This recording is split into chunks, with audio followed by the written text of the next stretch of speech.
할렐루야! 오늘은 세종을, 내일은 대한민국과 온 땅에 전도와 선교의 사명을 감당하는 세종순복음 드림교회입니다. 하나님의 사랑과 은혜가 치유와 응답이 있는 성령 충만한 교회입니다. 구독과 중보기도로 드림가족이 되어보세요. 오늘도 주 안에서 참 좋은 날입니다.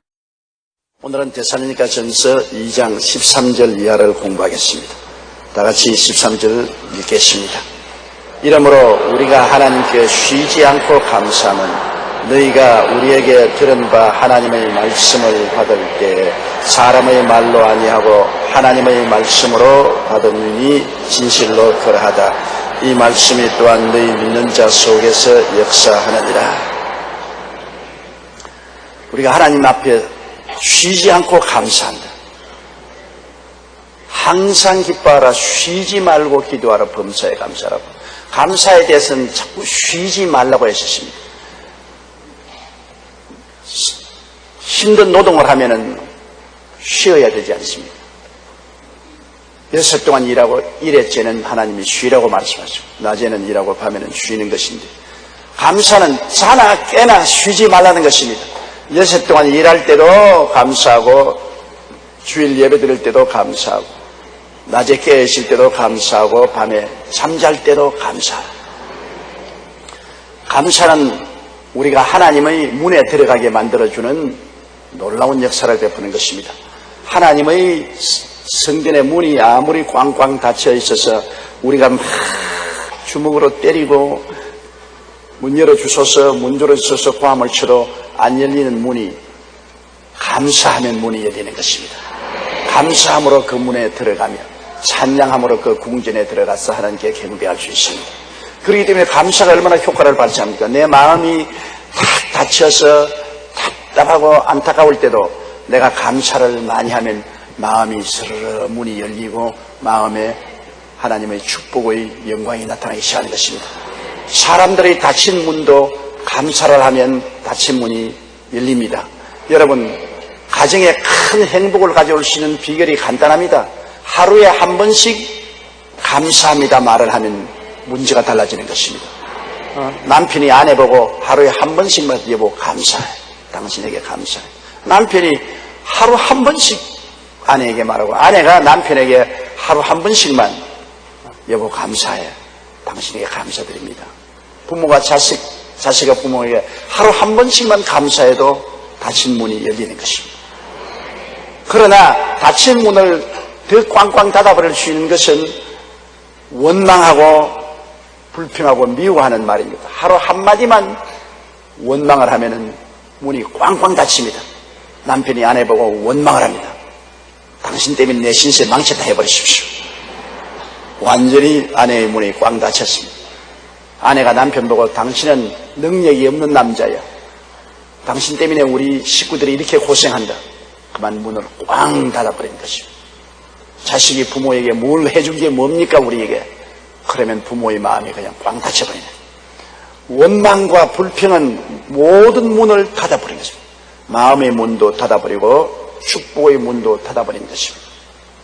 그러므로 마귀가 오면은 문 닫는 일을 하는 것입니다. 마귀가 오면 다른 것으로 문 닫는 것이 아니라 감사를 하지 못하게 원망, 불평, 탄식을 하도록 문을 닫는 것입니다.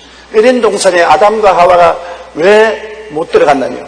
하나님의 은혜에 불평하고 원망하도록 마귀의 꾀임에 빠졌기 때문에 원망 불평하다가 에덴에 쫓겨나고 문이 닫혀버리고 마는 것입니다. 오늘날 우리의 인생 행복을 닫는 가장 쉬운 문이 원망과 불평과 탄식과 미워하는 이러한 것들이 마음의 문을 닫아버리고 행복의 문을 닫아버리는 것입니다.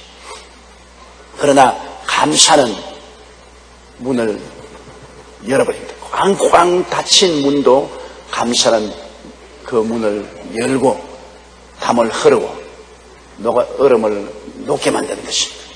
그렇기 때문에 성경에는 주야로 감사하라. 낮에만 감사하는 게 아니라 밤에도 감사하고 6 동안 감사할 뿐 아니라 일회째도 감사하라. 그것은 항상 우리의 가슴 속에 하늘 문을 열어놓는 길이 되기 때문인 것입니다. 하늘 문을 열어놓으니 하나님의 영광이 우리 마음속에 넘쳐나고 하나님의 사자가 오르락 내리락 하고 하나님의 축복이 우리 마음속에 넘쳐나는 것입니다. 감사하는 거죠. 옆에 계신 분들에게 오늘 감사합니다 그렇게 말씀해 보십시오. 볼 수밖에 얼굴이 환하게 열렸네. 사람이 말 한마디에 천냥빚을 갚는다는 말이 있습니다. 감사하는 말 한마디에 천냥빚을 갚아요. 그래서 이 바울 선생은 감옥 속에 있으면서도 데살로니가 교인들을 향해서 하나님께 쉬지 않고 감사를 합니다. 늘 감사합니다. 하나님이 이미 주신 은혜에 대해서 감사하고 또 감사하는 것은 그 감사 때문에 하나님이 더 역사를 해주시기 때문인 것입니다. 감사는 자꾸 감사할 일을 만들어내요. 스펄전 목사님이 말한 것처럼 촛불을 두고 감사하면 전등불 생겨나고 전등불 보고 감사하면 달빛 생겨나고 달빛 보고 감사하면 태양 생겨나고 태양 보고 감사하면 천당이 생겨난다고 말하는 것입니다. 감사는 증폭되는 것입니다. 자꾸 감사하면 감사할 들이 눈덩이처럼 불어나는 것입니다. 그러나 원망과 불평도 자꾸 불어납니다. 원망하고 불평하면 또 원망하는 일생이고 또 불평할 일생인 것입니다. 그리고 완전히 절망에 처하게 되는 것입니다.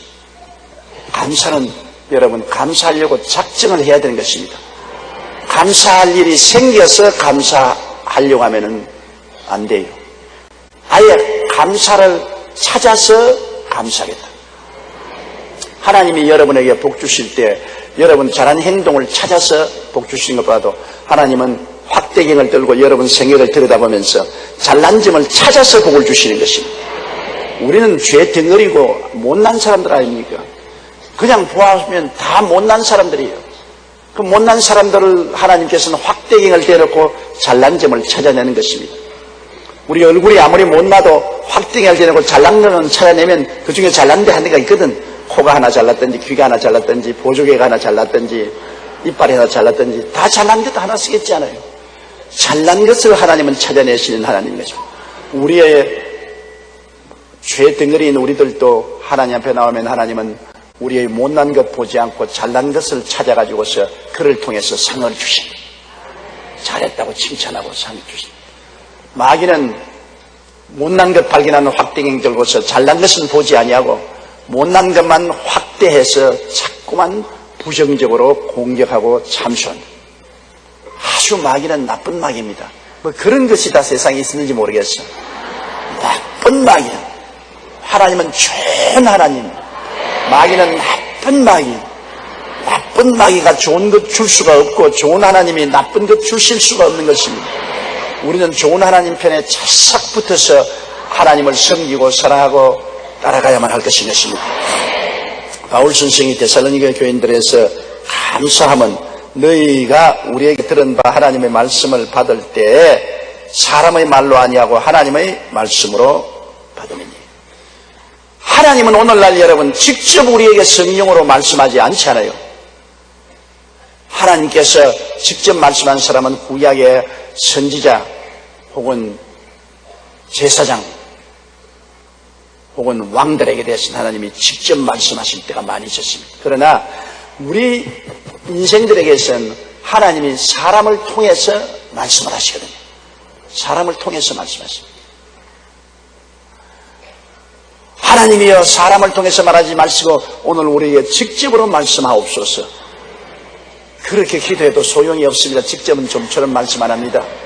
저도 직접 말씀해달라고 여러 번 기도해도 하나님이 고요하고 잠잠한 음성을 통해서 마음속에 말씀하시고 성경 말씀을 통해서 말씀하시고 내 이웃에 있는 사람의 입술을 통해서 말씀하시지 직접으로 내 귀에 쨍쨍 울리도록 하나님 말씀하시는 말씀은 들어본 적이 없습니다.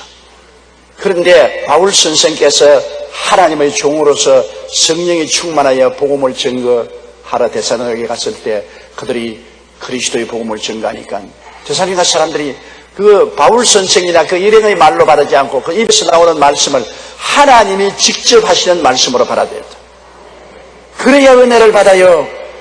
여러분, 저도 주일날이나 수요일 강단에서 말씀을 증거할 때 상당히 기대를 가지는 것은 저는 여러분에게만 설교하는 것이 아니라 날 보고도 설교를 하는 것입니다. 제가 주일날 설교를 할 때 성도들만 그 설교 듣는 것이 아니라 제가 저희 설교를 듣고 있어요. 제 입을 통해서 나오는 하나님의 말씀에 저도 귀를 기울이고 저도 회개하고 감동하고 은혜 받고 기뻐하고 눈물 흘리고 하는 것입니다. 수요일날 성경 강의할 때도 제가 기도를 많이 하고 하나님께 의지하고 나가기 때문에 상당히 기대를 가지고 나옵니다. 성령께서 제가 상상하지 못한 말을 제 입술을 통해 하시는 것이니까 여러분만 하나님 말씀을 듣는 것이 아니라 설교를 하는 저도 하나님 말씀을 듣고 있는 것입니다. 하나님은 오늘날 주의 종들을 통해서 말씀하시는 것입니다. 저는 우연히 집안 식구들, 가족 멤버들을 통해서 말씀을 들을 때 갑자기 이거 하나님 말씀이구나 그렇게 들을 때가 있습니다. 어스틴 같은 사람은 탕자 중에 탕자였습니다. 허랑방탕하고 살았는데 그가 로마에 와 있을 때 그 어머니가 얼마나 그 아들을 위해서 기도를 했는지 모릅니다. 이 어거스틴은 이방신을 섬기고 음란하고 방탕하고 하나님과 완전히 담을 쌓은 분인데 어머니 모니카가 주야로 눈물을 흘리면서 아들의 구원을 위해서 기도를 했는데 그가 로마에 와 있을 때 하루 방 안에 앉았는데 바깥에서 아들이 놀면서 한 아이가 큰 소리로 말하거든. 책을 펴서 읽어봐! 책을 펴서 읽어봐! 애들이 자기끼리 하는 말입니다. 책을 펴서 읽어봐. 그러나 앉아있는 어거스틴에게는 하나님의 음성으로 들렸습니다. 그래서 그가 얼른 책을 펴서 보니까 로마서 13장에 이는 밤이 깊고 낮이 가까웠으니 이제는 술 취하지 말고 방탕하지 말고 음란하지 말고 호색하지 말고 쟁투하지 말고 낮에와 같이 단정히 행하라는 말씀이 그 속에 기록됐습니다. 이 말씀이 그 어거스틴의 마음속에 두 달 가진 금보다 예리하게 파고 들어갔습니다. 그는 그 자리에서 꿇어 엎드려 통회하고 자복하고 예수님을 구주로 모시드리고 변화받아 역사적인 위대한 성자가 되어버리고 마는 것입니다. 그가 들은 하나님의 음성은 어린아이 입을 통해서 듣는 것입니다. 어린아이들이 바깥에서 장난치면서 책을 펴서 읽어봐, 책을 펴서 읽어봐. 그 음성이 바로 하나님이 그 어린아이의 입술을 통해서 하는 말씀인 것입니다. 저는 그런 것을 종종 느낄 때가 있습니다. 우리 성도들하고 이야기하는데 우연히 갑자기 저 말씀은 하나님께서 내게 하신 말씀이다. 그런 것을 느끼는 것입니다. 그럴 때는 그 말씀대로 따르면 나중에 지나고 보면 이게 하나님 말씀이었구나 그런 것을 알 수 있는 것입니다. 더구나 주의 종이 기도하고 난 다음 강단에 서서 말씀을 전가할 때는 성령이 주장해서 말씀하시는 것이기 때문에 성령 바람 타고 말씀하시는 것이기 때문에 사람의 말로 받아들이지 않고 하나님 말씀으로 받아들여야만 되는 것입니다. 나는 신바람 난다는 말을 좋아하지 않습니다. 무당들이 춤출 때 신바람 나게 춤춘다 하지 않습니까? 귀신이 이마에가 신바람이 나는데 우리 예수 믿는 사람은 성령 바람 나서 말씀을 전가하고 성령 바람 나서 우리가 주님을 예배한다. 성령 바람 났다. 아주 박수치고 기쁘게 예배드리면 성령 바람 났다. 성령 바람 났다. 주의 종도 성령 바람 나게 말씀을 증거해야만 되는 것입니다. 성령으로 하기 때문에 하나님이 직접 말씀, 요사이 하나님은 말씀 안 한다고 생각하면 큰일입니다. 하나님은 우리 성도들을 통해서 끊임없이 말씀하고 계십니다. 우리가 듣는 귀가 둔해서 그렇지 마음으로 하나님을 늘 바라보고 하나님의 음성 듣기를 사모하면 하나님은 주의 종을 통해서 혹은 지역장님, 구역장님을 통해서 평신도를 통해서 말씀하십니다. 그분들은 우연하게 말한 것 같지만은 하나님이 그 입술을 통해서 들을 귀 있는 사람에게는 듣게끔 말씀해 주시는 것입니다. 그러므로 바울 선생이 데살로니가에 가서 복음을 전가할 때 거기에 있는 사람들은 그 들은 바 하나님의 말씀을 받을 때 사람의 말로 아니하고 하나님의 말씀으로 받아들였다. 그런데 바울 선생은 말하기를 진실로 그러하다. 진짜 그 말이 맞다. 바울이 말한 것이 아니라 하나님이 바울을 통해서 말씀했다. 신라가 말한 것이 아니라 신라를 통해서 하나님 말씀하셨다. 너희들이 그런 태도로서 말씀을 받아들인 것이니 사실 그 말이 맞다는 것입니다. 하나님은 오늘날 성경을 통해서 우리에게 말씀하는 것은 틀림없는 사실입니다. 성경은 하나님의 말씀이기 때문에 성령님을 통해서 성경을 읽으면 하나님 말씀을 받아들일 수가 있고 하나님 음성 듣기를 삼하고 간절히 기도하면 많은 경우에 이웃 사람을 통해서 하나님이 말씀을 할 때가 많습니다. 마귀도 이웃을 통해서 유혹을 하지만은 하나님도 이웃을 통해서 우리에게 하나님의 말씀을 전해줄 때가 많습니다.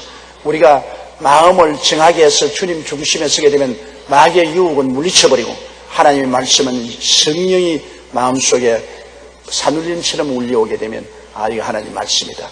그렇게 깨닫고 그 말씀대로 순종할 수가 있는 것입니다. 이 말씀이 또한 너희 믿는 자 속에서 역사하느니라. 이거 놀라운 일이 아닙니까? 하나님 말씀을 마음속에 받아들이면 말씀은 역사를 하는 것입니다. 왜냐? 하나님의 말씀은 살았고 운동력이 있어 좌우에 날선 어떤 검보다 예리하여 영과 홍과 및 관절과 골수를 짜겐다. 보통 사람의 말은 그냥 사람의 말로서 희노애락을 표시하는 말씀으로 우리에게 전달해 오지만은 하나님의 말씀은 우리를 변화시키는 능력으로 다가오는 것입니다. 하나님의 말씀은 하나님의 역사를 위해서 주신 것입니다. 비와 눈이 하늘에서 내려서 그대로 돌아가지 아니고 땅을 적셔 씨를 심는 자에게 열매를 주는 것 같이 하나님의 말씀도 보낸 말씀을 그대로 이루시는 것입니다. 하나님과 하나님 말씀은 분리할 수 없어요. 하나님을 여러분 말씀 속에서 만나야 되는 것입니다. 하나님은 바로 말씀이십니다. 태초에 말씀이 계시니라. 이 말씀이 하나님과 함께 계시니 이 말씀이 곧 하나님이시니라. 만물이 그로 말미암아 지은 바 되었으니 지은 것이 하나도 그가 없이는 된 것이 없느니라. 하나님은 곧 말씀이신 것입니다. 그러므로 오늘날도 우리가 하나님 말씀을 들여다보고 하나님 말씀을 가슴 속에 받아들이면 하나님을 모셔드리는 것이 되는 것입니다. 하나님을 말씀과 동떨어져서 만나려고 애를 쓰지 마십시오. 하나님은 오늘날 말씀 속에서 우리에게 찾아오시는 것입니다. 말씀을 받아들이면 하나님을 받아들이고 하나님 받아들이면 하나님이 우리 속에 역사하는 것입니다. 저는 늘 절실히 느끼는 것이 치료의 말씀 베드로전서 2장 24절 제가 채찍에 맞음으로 너희가 나음을 입었나니라. 이 말씀은 하나님 말씀이신 것입니다. 하나님 말씀은 곧 하나님이신 것입니다. 하나님이 제가 채찍에 맞음으로 너희가 나음을 입었다고 했으니까 하나님이 말씀하신 것에 거짓이 있을 수가 없습니다. 하나님은 영원히 참되시다 할지어다고 말씀하고 있는 것입니다. 그러므로 하나님이 제가 채찍에 맞음으로 너가 나음을 입었다면 이 말씀을 받아들인 자는 하나님을 받아들인 것입니다. 하나님이 거짓이 없으신 거로 하나님께 전적으로 의지할 수 있는 것입니다. 눈에는 아무 증거 안 보이고 귀에는 아무 소리 안 들리고 손에는 잡히는 것 없어도 하나님 말씀을 받아들이고 전적으로 의지하면 그 말씀이 살아서 역사하는 것입니다. 말씀을 우리가 받아들이고 기적은 하나님이 행하시는 것입니다. 그러므로 이 말씀을 받아들인다는 것 굉장히 중요하지요. 요한복음 15장에도 너희가 내 안에 가고 내 말이 너희 안에 거하면 하나님 말씀을 마음속에 깊이 받아들이고 묵상하고 받아들이면 무엇이든지 원하는 대로 구하라 이루리라. 말씀이 들어오면 믿음을 마음속에 생산하는 것입니다. 믿음은 들음에서 나며 들음은 그리스도의 말씀으로 말미암는다고. 하나님 말씀을 받아들이면 하나님 말씀이 마음속에 믿음을 산출하고 믿음이 생기면 기적이 일어납니다. 하나님을 믿으라. 이 산들을 명하여 저 바다에 던지라고 그 말한 것이 이룰 줄 마음에 믿고 의심하지 아니하면 그대로 되리라. 무엇인지 기도하고 구한 것은 받은 줄로 믿으라. 그리하면 그대로 되리라. 믿음은 위대한 힘이 있습니다. 여러분, 무엇인지 믿고 구하는 것은 다 이루리라고 말씀하신 것입니다. 자신만한 믿음만 있으면 산들을 명하여 바다에 던지라도 된다고 했습니다. 그 믿음이 어떻게 생깁니까? 말씀을 받아들일 때 생기는 것입니다. 그 믿음은 보통 믿음이 아니라 하나님의 믿음인 것입니다. 세상 사람들의 믿는 믿음이 아니라 하나님의 믿음인 것입니다. 말씀을 통하여 하나님의 믿음이 들어와서 역사하는 것입니다. 그렇기 때문에 우리가 설교 들을 때 하나님 말씀을 마음속에 깊이 받아들이고 그 말씀을 내 마음속에 묵상하며 믿으면 기적이 일어나게 되는 것입니다. 울어도 못하네, 힘쓰도 못하네, 애쓰도 못하네, 믿으면 하겠네. 믿기만 하면 마음속에 놀라운 기적이 일어나게 되는 것입니다. 아, 이 믿음이 얼마나 귀한지 말로 다 할 수 없어요. 믿음은 여러분 하나님이 주시는 말로 형용할 수 없는 보배인 것입니다. 그런데 이 믿음은 우리가 하나님 안에 거하기 위해서 죄를 회개하고 내 중심으로 살지 않고 하나님 중심으로 꽉 서고 하나님을 섬기기 위해서 살면 주 안에 거하게 되고 그 다음 말씀을 듣고 말씀을 읽어서 말씀이 내 마음속에 확 들어와서 말씀을 품고 믿으면 그 사람의 기도는 천지를 변화시키는 것입니다. 내 인생과 내 가정과 내 환경을 변화시키는 역사를 베풀어 주시는 것입니다. 이 말씀이 또한 너희 믿는 자 속에서 역사하느니라. 말씀이 역사하기 때문에 우리가 희망이 있습니다. 말씀이 와서 역사에서 우리 죄인을 의인으로 만들고 세속적인 사람을 거룩하게 만들고 병든 자를 고치시고 저주받은 자에게 복을 내리시고 죽는 자에게 천당 영생을 주시고 말씀이 와서 역사함으로 영혼이 잘되고 범사에 잘되며 강건하고 생명을 얻되 넘치게 얻는 역사가 일어나게 되고 말씀이 들어와서 운동력을 바람으로 택하신 족속이 되고 왕같은 제사장도 되고 거룩한 나라도 되고 주인 백성도 되는 이러한 큰 은혜가 임하는 것입니다. 주의 말씀을 여러분 그러므로 우리가 마음속에 깊이 받아들이고 묵상하고 그 말씀을 믿게 되시기 바랍니다. 그러면 여러분의 생애 속에 하나님이 권세와 능력을 나타낸 것입니다. 여러분이 하나님 말씀을 받아서 믿고 엎드려 기도하면 역사하는 일이 기도에서 나타난 것입니다. 저 사람은 무릎을 꿇고 기도만 하면 변화가 온다. 저 사람 보통 사람 아니다. 저 사람 하나님의 사람이다. 왜? 말씀을 받아들이고 믿고 꿇어 엎드려 기도하기 때문에 역사가 나타나기 때문인 것입니다. 역사가 안 나타나면 아무것도 아니에요. 왜 우리 하나님을 믿는 믿음이 위대하냐면 하나님을 믿는 믿음은 하나님이 역사하기 때문인 것입니다. 하나님이 역사하지 않고 그냥 우리가 종교적인 형식이나 의식만 집행한다면 우리 교회 왜 와요? 교회에 와서 그저 우리가 형식이나 의식 그것만 집행하고 여전히 죄는 그대로 남아있고 여전히 술 취하고 방탕하고 음란하고 세상적이고 여전히 병들어 있고 여전히 못 살고 저주받고 여전히 불행하고 그러면서 종교만 믿고 왔다 갔다 하면 무슨 소용이 있어요? 역사하지 않은 믿음은 필요 없어요. 오면 역사가 일어나야지. 교회에 와서 말씀을 들으면 역사가 일어나서 와 저런 변화가 일어나는구나. 가나의 혼인잔치에 예수님 말씀 한마디에 물이 변하여 포도주가 되는 역사가 일어난 것입니다. 변화의 역사가 일어나는 우리는 예수를 믿고 교회에 나와서 자꾸 변화받는 것입니다. 나쁘게 변화받는 것이 아니라 좋게 변화받는 것입니다. 영혼이 잘되게 범사가 잘되게 강건하게 생명을 얻되 풍성히 얻게 또 이웃을 사랑하고 남을 위해서 수고하고 봉사하는 변화가 우리 속에 일어나게 되는 것입니다.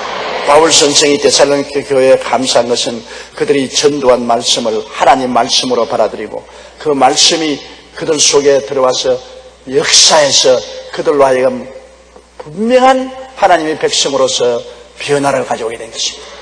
우상숭배에서 돌아오고 세속에서 돌아오고 악에서 선으로 돌아오고 모든 사람들 앞에서 진주와 같이 변하게 된 것입니다. 그래서 바울 선생은 기뻐하고 좋아하는 것입니다. 말씀이 받아들여지면 변화가 다가오게 되는 것입니다. 나의 힘과 노력으로 되는 것이 아닙니다. 말씀이 역사하는 것입니다. 그 다음요 14절 형제들아 너희가 그리스도 예수 안에서 유대에 있는 하나님의 교회들을 본받은 자 되었으니 저희가 유대인들에게 고난을 받음과 같이 너희도 너희 나라 사람들에게 동일한 것을 받았느니라. 데살로니가 교인들이 핍박을 많이 받았어요. 왜냐하면 핍박을 받을 수밖에 없는 게 세상 마귀가 세상을 점령해서 이 세상을 육신의 정욕, 안목의 정욕 이 세상을 따라서 살도록 꽉 잡아놨는데 예수를 믿고 세상에서 하나님 아들 나라로 들어왔으니까 전쟁이 붙는 것이죠. 우리 속에 세상 나라가 들어있다가 예수님이 들어오시자 세상 나라가 쫓겨나가고 하늘나라가 들어오니 나라가 달라지는 것입니다. 나라가 달라지고 빛의 나라, 어두움의 나라, 선의 나라, 악의 나라, 천국, 세상 지옥 나라가 달라지기 때문에 서로 부딪혀서 소리가 날 수가 없는 것입니다. 예수 믿고도 세상이 다 그대로 받아들인다면 그는 나라가 안 달라진 것입니다. 가짜입니다. 완전히 나라가 달라지고 생각이 달라지고 말이 달라지는데요. 어찌할 도리가 없이 달라지지요. 그렇기 때문에 성경에 믿지 않은 자와 멍해를 같이 하지 말라는 말은 멍해라는 것은 같이 평생을 사는 결혼을 말하는 것인데 한 멍해 속에 들어가서 같이 멍해를 끌고 나가는데요. 나라가 다른 사람이 한 멍해 밑에 살려고 하니까 기가 막히죠. 세상 말 하는데 이 사람은 천당 말하고 세상으로 노는데 저 사람은 천당으로 놀고 세상으로 가는데 저 사람은 교회로 가고 완전히 생각이 달라지고 말이 달라지고 행위가 달라지는 거예요. 그러니 여러분, 정말로 신앙이 다른 사람끼리 모여서 결혼 생활을 할 수 있다는 것은 굉장히 위험한 일인 것입니다. 제일 처음에는 육정으로 합치는 것은 그거는 아무것도 없이 육이 요구하기 때문에 육의 요구에 목마른 사람 물 마시는 것처럼, 배고픈 사람 밥 먹는 것처럼 육신의 성적인 욕망 때문에 남녀간에 만나는 것은 순식간에 얼마 안 있으면 사라지는 것입니다. 그런 육신적인 욕망으로 모이는 것은 욕망만 채워버리면 그 다음에는 완전히 딴 사람이 되어버리고 이용 가치가 없이 자기가 욕망이 있을 때는 상대를 이용 가치로 생각하죠.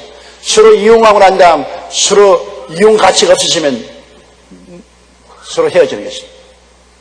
가장 중요한 것은 정신적으로 일치가 돼야 돼요.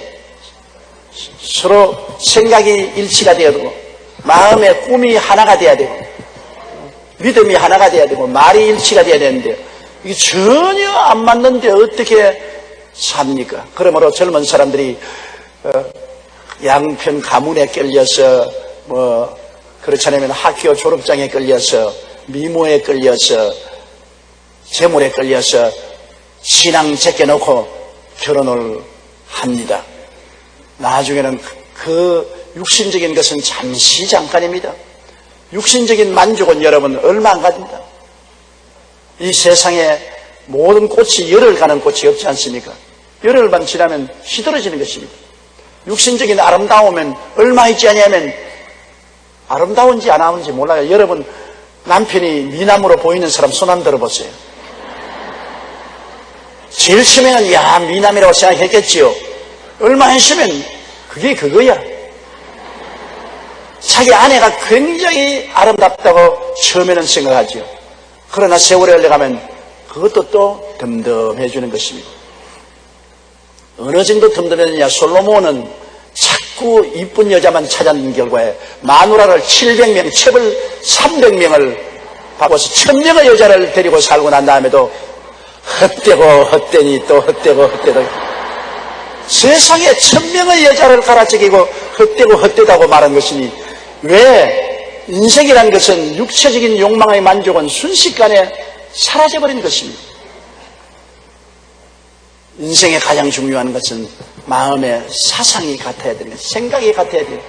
같이 예수 그리스도를 믿고 하나님을 섬기면 그리스도 안에서 즐거워하고 그리스도 안에서 기뻐하고 고난도 함께 참고 그렇게 되잖아요. 그러므로 예수 믿는 사람은 세상이 다릅니다. 이 세상과 하늘나라가 너무나 다르지 않습니까? 빛과 어두움이 어떻게 같이하며 성령과 벨리알이 어떻게 같이하며 성전과 우상이 어떻게 같이하겠습니까? 같이 못하지. 그러므로 핍박을 당하게 되죠. 예수 믿는 사람이 많은 천국이 많이 있는 사람 속에 세상 사람이 들어오면 못 견디내죠. 못 견디내요. 예수 믿는 세계 속에 안 믿는 사람이 들어오면 도저히 못 살아납니다. 아유 몸소리가 난다. 밤낮 엎드리면 늘 기도하고 찬송하고 할렐루야 하고 몸소리가 난다. 못 견디내죠. 그러나 안 믿는 사람 속에 예수 믿는 사람이 들어가면은 또한 견디기가 힘이 드는 것입니다. 너무나 생각이 다르고 말이 다르고 행위가 다르고 삶의 방향이 다 다릅니다. 그러니 그 사람들을 안 따라가면 저항을 하게 되고 저항을 해야 되면 핍박을 받게 되는 것입니다. 근데 우리나라는 정말로 감사하게 여러분 예수 그리스도 복음이 들어온 지 120년 동안에 오늘날 1000만 명 이상의 그리스도인들이 삶으로 이 땅에 기독교가 인정을 받고 우리 기독교 문화가 정착을 했기 때문에 이제 우리를 죽일 놈 살릴 놈 핍박은 못해요. 가끔 가다가 사이드베이스로 핍박을 하지. 예수 믿는 덩치가 너무 커졌기 때문에 하늘나라의 덩치가 너무 커졌기 때문에 그렇게 쉽게 핍박을 하나 짓밟을 수 없게 되었지만 초대에 우리 한국의 복음을 증거한 사람들은 국가적인 능력을 동원해서 죽였어요. 처음 가톨릭교가 한국에 들어오고 난 다음에 대원군 시절에 얼마나 많은 신자들을 죽였습니까? 절두산에서 3000명의 목을 베었습니다. 세상에 들어오니까 세상이 감당하지 못하면 더구나 우리 한국에 기독교가 들어오고 난 다음 가장 큰 충돌을 받은 것은 조상제사. 다 조상제사 지냈는데 기독교 신자들은 조상제사를 신이라고 붙여놓고 우상에 절할 수 없다. 제일 먼저 문화적 충돌인 것입니다. 그리고 이미 이 땅에 여러 가지 다른 종교가 많이 들어와 있습니다. 집집마다 그런 다른 종교를 믿고 있는데 기독교 신앙을 가지고 들어오니까 다른 종교와 부딪히는 것입니다. 그러니 가족적인 제사 문화에 부딪힌 데다가 이미 불교나 유교를 가지고 있는 그런 신앙 세계 속에 들어오기 때문에 그게 부딪히고, 사회생활에 또한 음란하고 방탕하고 도박하고 하는 일을 저항하니까 그런 죄악의 세상에 부딪히고, 기름이 물에 떠도 도저히 같이 할 수 없습니다. 그래서 얼마나 많은 우리 선조들이 예수 믿는다고 고생을 당하고 괴로움을 당했는지 몰라요. 그래도 목숨을 바치고 복음을 전가하고 견뎌내어서 오늘날 우리 한국의 기독교 문화를 심어놓은 것입니다. 어느 곳에도 기독교 인류대학, 인류사립대학들은 다 기독교 대학이고, 어느 곳에 가나 자선사업단체하는 양론이나 고아원은 다 기독교 단체에서 하는 것이고, 예술에 있어서도 오늘날 기독교 텔레비 방송, 기독교 라디오 방송, 기독교 문화 출판, 그리고 신문에는 우리 국민일보 진정하게 그리스도 이름을 가지고 사회를 누비고 나가고 있고, 그리고 수많은 예수 믿는 사람들이 정부의 관리들도 있고 국회의원들도 있고 도지사들도 있고 군인들의 장성급이 예수 믿는 사람이 즐비하고, 우리나라의 기독교 문화가 이렇게 장달하게 되었기 때문에 우리들은 핍박을 많이 당하지 않고 있는 것입니다. 이런 시대에 우리가 예수 믿게 된 것을 너무나 고맙게 생각해야 돼요.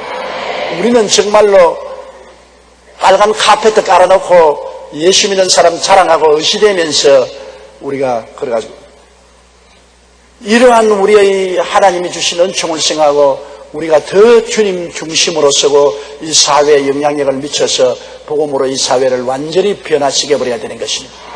너무나 척박한 땅에 와서도 이 정도로 그리스도의 복음을 전해준 우리 선조들을 따라서 우리는 말씀을 전가하고 기도함으로 이제 우리 1000만 명만 예수 믿을 뿐 아니라 우리 대한민국 5천만 동포가 다 예수 믿고 나오도록, 북한을 다 그리스도와 복음화할 수 있도록 우리는 기도하고 노력해야만 되는 것입니다. 안심하면 안 됩니다. 게을러지면 안 되는 것이니 구라파가 말씀을 저버리고 성령의 은혜를 저버리고 기독교가 형식 의식화되자 기독교 공동묘지가 되고 말한 것입니다. 구라파는 모든 교회가 다 골동품이 되고 말한 것입니다. 관광지가 되고 말았습니다. 교회가 죽어버린 것입니다. 말씀과 성령을 떠나면 죽어버려요. 말씀, 성령, 기도, 전도, 이것이 떠나면 교회는 골동품하고 죽어버린 것입니다. 우리 한국 교회도 말씀 전가하지 않고 기도하지 않고 성령 충만하지 않고 전도 안 하면 골동품화 되는 것입니다. 여러분, 우리는 거기에 관심을 기울여야 돼요.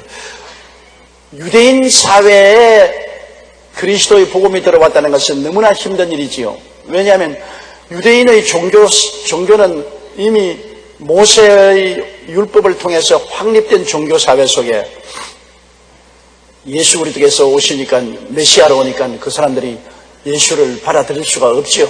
성경에는 예수 그리스도께서 메시아로 오실 것을 그렇게 예언해 놓았지만은 그 사람들은 눈이 어두워서 예수를 메시아로 받아들이지 않습니다. 이미 종교적인 제도와 체계가 딱 이루어져서 제사장, 그 다음에는 율법사, 바리새 교인, 사두개 교인 딱 조직이 되어 있기 때문에 예수님께서 그 조직을 통해서 나타나지 아니하고 마리아의 몸에서 태어나니까 예수를 인정 안 합니다. 아무리 기사와 이적이 나타나도 인정을 안 합니다.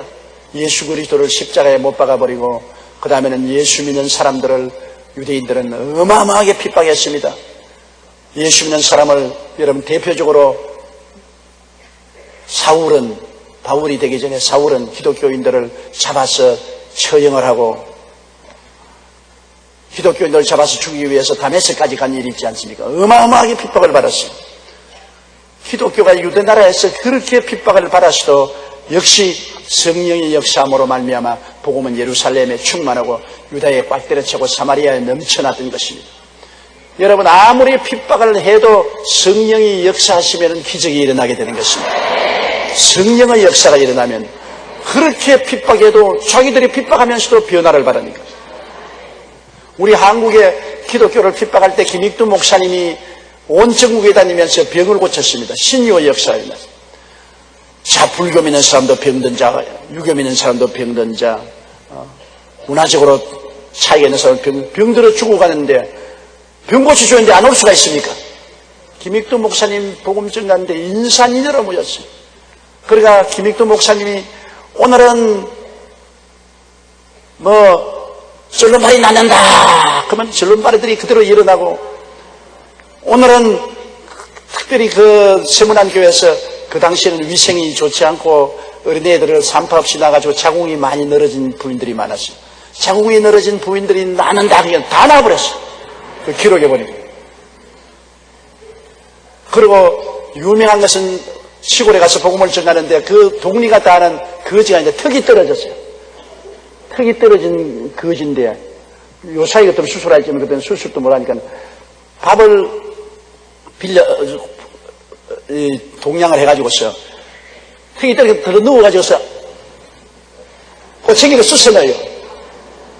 그러니까 모든 사람이 다 알아요. 그런데 김익두 목사님 집회에 가서 말씀을 듣는데 주님께서 턱 떨어진 놈 나왔다 그러니까 턱 돌아붙었어요. 그래가 이 거지가 돌아다니면서 내 턱부터 타고 고함을 치고 동네에 돌아다니니 그걸 보고 안 믿을 수가 있습니까? 그러니 하나님의 성령의 역사가 일어나니까 많은 이방신들을 믿는 사람, 그리고 세속적인 문화에 젖은 사람들도 그리스도의 복음으로 돌아온 것입니다. 성령의 역사가 일어나야 돼요. 그러지 않고 그냥 종교인 기독교를 가지고 그냥 나와서는 사람들이 네 종교 내 종교 다를 게 뭐냐, 우리 이미 다 가지고 있는 종교인데 서양 종교 또 받아들일 필요가 어디 있느냐, 안 받아들이죠. 다른 종교는 역사가 없지 않습니까? 다른 종교에는 역사하는 힘이 없지만은 우리는 예수 그리스도의 죽었다가 부활하신 은혜를 통해서 성령의 역사심이 나타나기 때문에 사람들이 변화받는 것입니다. 그러므로 여러분, 우리는 어쩐지 말씀을 믿고 기도해서 성령 충만하십시오. 성령 충만해야 역사가 일어나는 것입니다. 개인도 성령 충만, 가정도 성령 충만, 교회도 성령 충만, 그러면 사회가 변화받기 시작하는 것입니다. 성령의 역사 아니고는 유대민족들이 구원받을 수 없어요. 그렇게 핍박받으면서도 유대나라가 그리스도의 복음으로 확고한 기초를 잡게 된 거예요.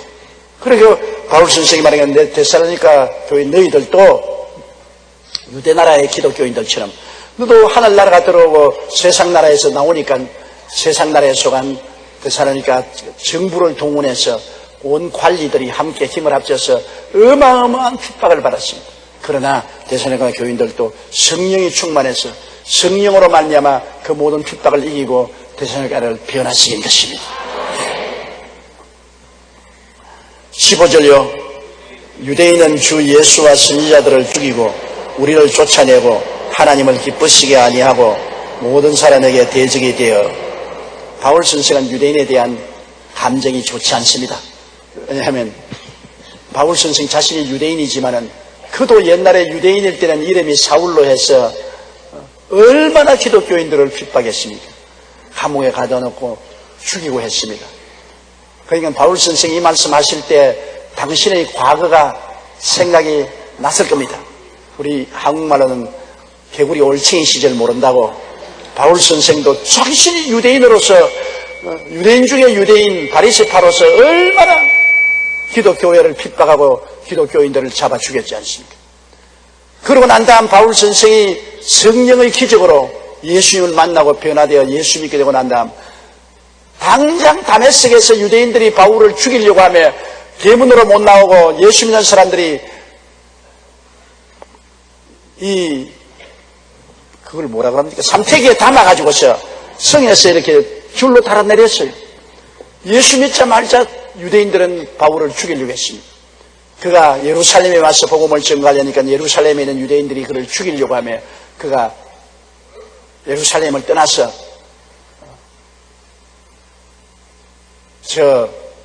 자기 고향으로 돌아가서 기도하고 하나님의 은혜를 받았던 것입니다. 그래서 유대인들은 주 예수와 선지자들을 죽이고, 구약에도 선지자 와서 바른 말하는 선지자들은 다 유대인들이 핍박을 하고 많은 선지자를 죽이고, 주 예수는 바로 로마의 빌라도와 손을 합쳐서 예수님을 죽였지 않습니까?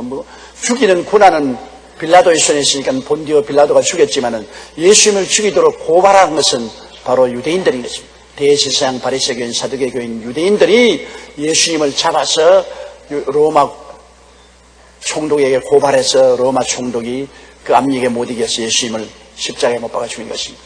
나는 생각할 때 빌라도가 가장 참 억울한 죄인입니다. 빌라도는 예수 그리스도를 신문해 보고 죄가 없는 줄 알고서 예수 그리스도를 놓아주려고 애를 여러 번 썼습니다. 그래도 너무나 유대인들이 압력을 가하니까 나중에 물을 가져와서 손을 씻고 이 내 손에 이 피를 묻지 않는다. 너희가 피값은 너희 책임지라. 그러고 난 다음에 예수를 십자가에 못 박혀 내주는데 자기가 개인적으로는 어떻게 생각했든 예수님을 죽일 수 있는 고난은 빌라도밖에 없습니다. 그런데 예수님을 죽도록 내준 그 죄 때문에 온 천지가 기도할 때마다 본디오 빌라도에게 고난을 받았사 십자가에 못 박여 죽었습니다. 빌라도가 지금 지옥에 앉아 있어도 하루도 안 편할 겁니다. 온 세계가 빌라도 이름을 다 바랍니다. 주야로요. 우리가 낮이면 미국은 밤이고 미국이 낮이면 우리가 밤인데 낮에도 빌라도에게 밤에도 빌라도에게 참 불행한 인간으로 태어난 것입니다. 그래서 유대인들은 주 예수가 선지자들을 죽이고 우리를 쫓아내고 바울 선생이 가는 곳마다 쫓겨난 것은 유대인들입니다. 그가 빌립보에서 복음을 전가할 때 빌립보에서 군중들을 동원해서 바울과 실라를 쫓아낸 것은 유대인들이고 데살로니가에서 3주간 동안 복음을 전가하고 난 다음 부흥이 일어나니까 그 충동에서 일어나서 내리 쫓아낸 것도 유대인들인 것입니다. 가는 곳마다 유대인들에게 내어 몰리고 쫓기고 핍박을 받았습니다. 그래서 유대인은 주 예수와 선지자들을 죽이고 우리를 쫓아내고 하나님을 기쁘시게 아니하고 모든 사람에게 대적이 되었다. 하나님을 기쁘시게 하니 하나님 뜻을 자꾸 반영하고 모든 사람에게 대적이 된 것은 유대인들은 선민사상을 가지고 우리는 다 하나님 아브라함의 이삭 야곱의 자손이고 우리는 환례를 받은 사람이고 너희 이방들은 개다. 그래서 유대인들은 선민사상을 가지고 있기 때문에 모든 사람하고 대화가 안 돼요. 자기는 선민이고 이방 사람은 개로 취급하니까 이방 사람과 같이 밥도 안 먹고 이방 사람과 같이 교제도 안 하려고 하는 것이니까 이러므로 모든 이방 사람들과 대결이 되는 것입니다. 융통성이 없어요. 아주 폐쇄적입니다. 이래서 여러분 선민 사상을 가지고 우리가 제일이라고 생각하는 사상은 오늘날 절대로 안 됩니다. 오늘날 우리 한국 민족이 특별히 잘난 민족이고 우리 한국 민족만이 세계적인 민족이라 이런 생각하면 선민 사상을 가지면 안 됩니다. 우리는 모두 다 아담과 하와의 자손들입니다. 한국 민족이나 서양 사람이나 아프리카 사람이나 다 같은 사람이요. 우리가 특별한 민족이라고 생각하면 안 됩니다, 여러분. 우리는 다 하나님의 형상과 모양들은 지음받았으나 타락한 인생이요. 예수 그리스도의 보혈로 구원받는 은혜를 받는 사람들이지 우리 민족이 특별한 민족으로서 다른 민족보다도 월등히 뛰어났다고 생각하는 것은 있을 수 없습니다. 오늘날의 시대는 이제는 민족의 한계도 무너지고 거리도 무너지고 시간도 무너지고 우리 다 지구촌에서 함께 손과 손을 잡고 사는 시대에 도달하게 된 것입니다. 이런 좁은 땅에서 너는 경상도고 너는 전라도고 너는 충청도고 너는 북한이고 웃기는 소리 하네. 이런 것을 가지면 망조에 들리는 것입니다. 경상도가 어디 있으며 전라도가 어디 있으며 충청도 강원도 감자바위가 어디 있나 말이야. 다 이 조그마한 손바닥만 땅에서 함께 사는데 그런 차별을 두면은 망조에 걸리는 것입니다. 이러므로 유대인들이 온 세계에서 핍박을 당하고 2차 대전 때 21개국에서 무려 600만 명이 죽임을 당한 것은 이러한 선민사상 때문에 폐쇄적이고 사람들에게 미움을 받았습니다. 너만 특별한 민족이고 우리는 개란 말인가? 우리는 버림받은 사람이 말인가? 그래서 정치인들이나 사회적으로 유대인을 미워하는 것입니다. 이 특별한 선민사상은 절대로 좋지 않습니다. 16절요. 우리가 이방인에게 말하여 구원 얻게 함을 저희가 금하여 자기 죄를 항상 채우며 노하심이 끝까지 저희에게 임하였느니라. 바울 선생이 유대인에게 전도할 뿐 아니라 이방인에게 예수를 믿고 구원받게 전도하는 것을 못하게 했습니다. 왜냐하면 바울 선생은 이방인들이 예수를 믿어 구원을 받고 할례 같은 것 할 필요 없다. 유대인들이 할례 받아야 선민이 되는데 할례 같은 걸 할 필요 없이 오직 예수를 믿으면 구원받는다고 하니까 유대인들은 자기들만 구원 안 받을 뿐 아니라 이방인조차도 예수 그리스도를 믿고 구원받는 것을 회방했어요. 그들은 예수 그리스도를 유대인 사회에서 나왔지만 이단으로 취급했기 때문에 예수 그리스도를 이방인 믿는 것조차도 회방해서 하나님의 진노 위에 진노를 쌓았습니다. 하나님이 가장 원하시는 것은 그 아들 예수 그리스도의 복음이 천하에 전파되는 것입니다. 하나님이 가장 기뻐하는 이름이 우리 주 예수 그리스도인 것입니다. 천지에 있는 이름 중 귀하고 높은 것은 나시기 전에 지은 이름 주 예수 그리스도뿐일세. 예수 그리스도 이름은 하나님이 너무나 좋아하셔요. 여러분 예수 그리스도 이름만 말씀하면 하나님이 그래? 귀를 번쩍하십니다. 그처럼 하나님의 영광의 관체시요 본체의 형체시요 하나님 아버지의 뜻을 받들어 육신을 쓰고 오셔서 죽기까지 충성한 그 아들을 하나님은 오른손으로 높여서 모든 이름 위에 높은 이름을 주시고 만물이 그 앞에 무릎을 꿇게 했는데 그 예수 그리스도 이름을 저항하고 예수 그리스도 이름을 짓밟고 예수 그리스도 이름을 모욕하려는데 하나님 아버지가 가만히 있을 수가 있겠어요? 성경은 제가 내 이름을 안정 내가 저를 건지랴. 예수 이름 알면 건져주겠다. 제가 나를 사랑한정 내가 저를 건지랴. 제가 나 이름을 안정 내가 저를 높이랴. 제가 내게 간구하니 내가 응답하리라. 예수 이름으로 하나님께 간구하면 하나님이 응답하겠다는 것입니다. 그러므로 이 유대인들은 예수 그리스도를 십자가에 못 박을 뿐 아니라 그리스도의 복음이 이방인에게 전파되는 것도 막고 예수 그리스도 이름을 대적하는 일을 함으로 말미암아 하나님이 진노가 저희에게 임하였습니다. 하나님이 얼마나 진노하셨습니까?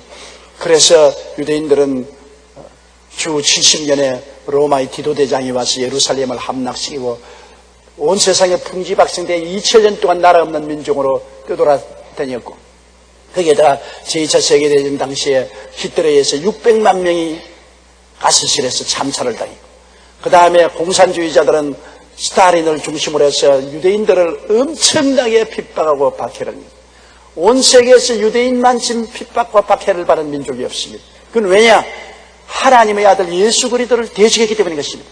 하나님이 그 조상을 통해서는 사랑했지요. 아브라함과 이삭과 야곱을 통해서는 선민이지만은 그러나 그들 생활 속에서는 하나님의 계획을 반대하고 하나님의 아들 예수 그리스도를 대적함으로 말미암아 하나님께 엄청나게 매를 맞았던 것입니다. 그러므로 하나님이 한편으로는 사랑하는 민족임에도 불구하고 다른 면에서는 엄청나게 매를 맞고 고통을 당한 민족인 것입니다. 그들이 지금이라도 회개하고 예수께로만 돌아오면 어떠한 사람보다도 복을 많이 받을 사람인 것입니다. 왜냐하면 그렇게 하나님이 매를 때렸음에도 불구하고 하나님은 또한 한편으로 복을 주셔서 세계 학계나 경제계를 주름 잡는 것이 유대인들이 아닌 것입니다. 소수의 유대인 숫자지만은 학계나 세계에 주름 잡는 리더십을 가지고 있는 것입니다. 17절요. 형제들아 우리가 잠시 너희를 떠난 것은 얼굴이요 마음은 아니니 너희 얼굴 보기를 열정으로 더욱 힘쓰노라. 데살로니가의 핍박이 심해서 바울 선생은 데살로니가에서 피해서 왔지만은 그러나 마음으로는 늘 연연하게 생각하고 있다. 늘 마음으로 생각하고 있다. 떠난 것은 얼굴만 떠났지 마음은 떠나지 않았다. 여러분 참 사랑이란 그런 것입니다. 참 사랑은 얼굴은 떠나 있어도 마음은 늘 같이 있는 것이 사랑인 것입니다. 부모가 자식을 사랑하는 것 여러분 얼굴은 떠나 있어도 늘 마음은 자식 생각하고 있지 않습니까? 하나님이 주신 사랑이기 때문에 늘 자식 생각합니다. 더구나 어머니가 어린애의 젖먹일 때 젖이 늘 불어오면 어린애 생각에 정신이 없이 내 어머니하고 옛날에 시장에 갔는데 옛날에는 집에서 떠나서 장터로 한 20리길을 가서 오일장에서는 시장에서 물건 사는데 어머니가 물건을 사면서 정신이 없어요. 그 왜 그러냐 그러니까 어머니가 젖이 불었어. 내 젖이 불었어. 내 동생이 지금 배고프다. 빨리 가야 된다. 그래서 내 속으로 어머니가 젖이 부른 거하고 동생하고 무슨 상관이 있느냐. 근데 어머니는 지금 시장에서 물건을 사시면서 늘 동생 생각을 하고 젖이 불었으니 동생이 젖 먹을 때가 되었다고 빨리 시장에서 돌아오는 것을 보았습니다. 얼굴을 떠나시나 마음은 늘 같이. 또 서로 사랑하는 애인들도 그렇잖아요. 서로 사랑하면은 얼굴이 떠나 있어도 마음은 늘 같이. 요사이는 애인들 보면은 핸드폰이 있어가지고서 하루에도 수십 번 전화를 하는 거야. 내가 우리 교회 장로님 한 분, 우리 교회를 떠나셨지만은 하루는 그 딸 전화 요금이 나왔는데, 전화 요금이 나왔으니까 전화 요금이 300만 원이 남았어요, 한 달에. 전화를 그렇게 쓴 적이 없는데 보니까 딸이 미국에 있는 애인에게 전화를 했어요. 한 달에 300만 원에 전화를 했으니까 얼마나 많이 했어요. 하루에도 수십 번 전화를 했어요. 그런데 내가 보니까 그 딸이 똑똑하지를 못했어. 왜냐하면 미국에 있는 그 애인은 언제나 딸 보고서 먼저 전화하라 그런다. 내가 너를 기다리고 있으니 먼저 전화하라. 돈 안 쓰려고 남자는. 그래서 언제나 이 여자 편에서 전화를 걸어가지고서 300만 원에 전화를 걸었어. 아버지가 노해서 노발대발하고 이리 뛰고 저리 뛰고 있지만, 그럼 내가 나중에 그 아버지가 신앙상담학교에 말했으면 너무 노하지 마라. 왜냐? 사랑하니까 돈도 헤아릴 줄 모른다는 거 다 잊어버려. 돈이고 아버지가 빚을 지는 건 생각할 여가가 없었다. 사랑이 앞서서 그랬다. 앞으로 조심하라 그러지 너무 꾸짖지 말라 그랬습니다만, 사람이 요사이는 마음이 있으면 전화도 같이 있다. 옛날엔 전화가 없으니까 편지를 쓰지 않아요. 편지를 쓰면은 편지가 일주일에 한 번씩 왔다 갔다 하고 그러는데, 요사이는 마음만 있으면 전화를 하냐. 그래서 전화를 하지요. 근데 바울 선생께 그때 만일 핸드폰이 있어서 주셨더라면 바울이 로마 감옥에서 아마 수천만 원들만 지금 전화를 했을 거예요. 데살로니가 교인들에게. 왜? 내 마음이 너희에게 있지, 얼굴은 떠나 있지만 마음이 너희에게 항상 같이 있으므로 하루속히 얼굴 보고 싶다. 너무나 보고 싶다. 이것은 바울 선생이 데살로니가 교인을 얼마나 사랑한 증거인 것입니다. 형제들아, 우리가 잠시 너희를 떠난 것은 얼굴이요 마음은 아니니 너희 얼굴 보기를 열정으로 원한다. 열정으로 원한다. 마음만 가지고도 안 돼요. 얼굴도 봐야 돼요. 마음만 좋으면 뭡니까? 몸도 같이 있어야지.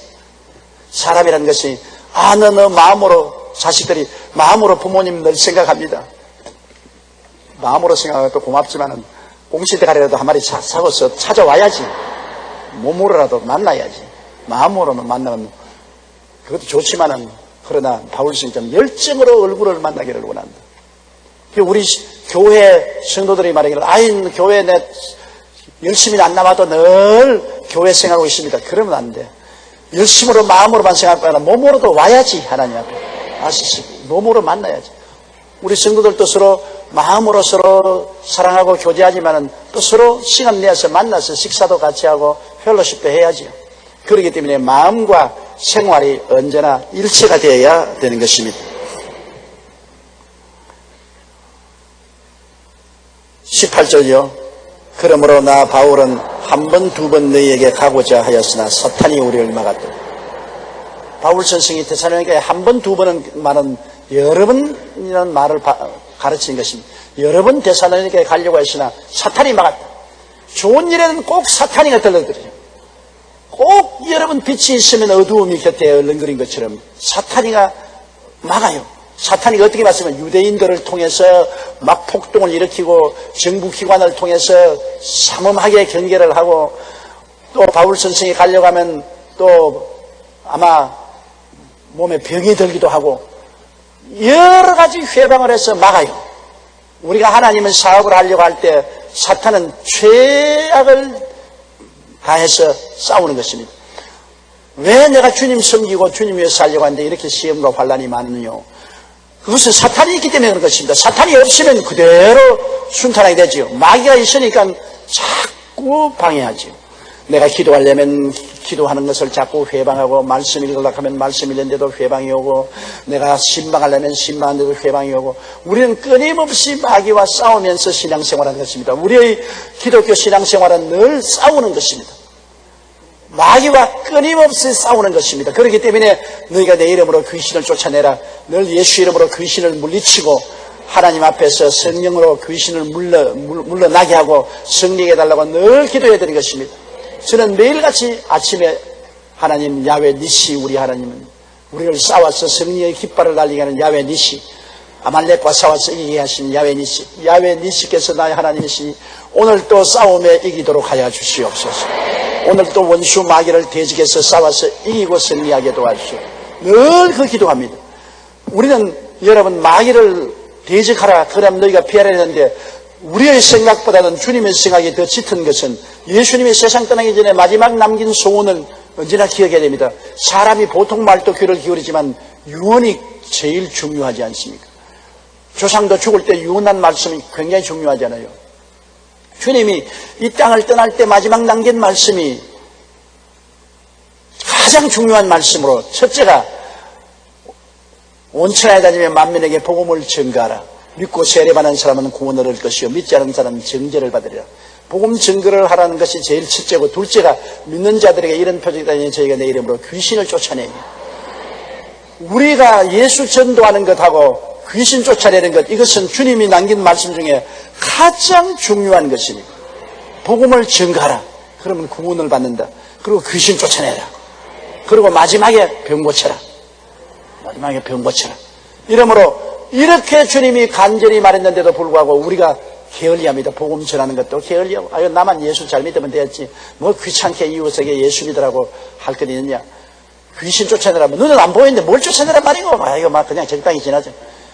그래가지고서 귀신에게 이리 얽히고 저리 얽히고 힘을 이겨드리는 게 있습니다. 우리가 어릴 때는 채소밭에 채소를 갖고 오서 먹었는데 채소가 노랗게 될 때가 있습니다. 보면 뒤에 보면 진딧물이 잔뜩 채소 잎에 붙어가지고서 채소에 들어오는 그 양분이 흘러 들어오는 혈맥을 혀를 꽂아서 빨아먹고 있어요.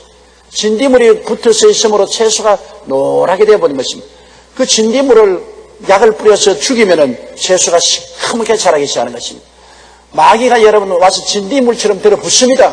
붙으면 우리 기도의 길을 빼앗아버리고 믿음의 길을 빼앗아버립니다. 평안의 길을 빼앗아버립니다. 길이라는 것은 성령의 기운을 빼앗아버린 것입니다. 그러므로 그냥 예수 믿는 사람이 그냥 기도도 말씀 읽는 것도 시들시들하다가 죽어버린 것입니다. 그런데 그런 시들시들하다가도 교회 와서 예배를 드리고 나면 정신이 바짝 들어가지고서 팔팔해지. 왜? 교회에서 말씀을 듣는 것은 린넨 뿌리는 거예요. 농약 뿌리는 거예요. 아니 사탄이 다 쫓겨나가고 마음이 새로 써인, 내가 왜 이렇게 게을렀던가, 왜 기도를 안 하고, 왜 말씀을 안 읽고, 내가 왜 하나님의 찬미를 안 하고 감사 안 했던가, 그렇게 새로워져서 가서는 또 마귀를 안 쫓아내고 또 들어붙어서 또 이건 늘 주일날 와서 살아나면 일주일날 시들해져 버리고 또 와서 살아나면 또 시들해지는, 여러분이 하나님 말씀을 가르친 대로 사탄을 대적해야 되는 것입니다. 끊임없이 마귀를 쫓아내야 돼요. 마귀는 끊임없이 여러분에게 발을 걸고 여러분을 회방하는 것입니다. 여러분의 사적인 신앙생활뿐 아니라 이웃과의 관계 속에서도 끊임없이 일이 안 되게 만드는 것입니다. 일을 잘 되게 만들어 주시는 하나님이시요, 일을 못 되게 만드는 사탄이란 말입니다. 마음이 게을러지고 집중도 되지 않고 마음이 분산하고 불안하고 고통스럽고 좌절되고 부정적인 생각 나게 하고, 전부 사탄이 와서 내 길을 빼앗아가는 것입니다. 그러므로 나사렛 예수 이름으로 명하는 이 사탄아 물러가라. 게으른 귀신아 물러가라. 잠자는 귀신아 물러가라. 낙심하는 마음은 물러가라. 부정적인 생각은 물러가라. 예수 이름으로 명하노라. 물러가노라. 귀신을 쫓아내면 쫓겨나가겠다고 말한 것입니다. 바울 선생도 여기에 아주 분명하게 말했습니다. 바울 선생이 데살로니가 교인들이 너무나 보고 싶고 너무나 사모해서 가려고만 하면은 마귀가 죽을 힘을 다해서 막았다고 말한 것입니다. 죽을 힘을 당해서 막았다.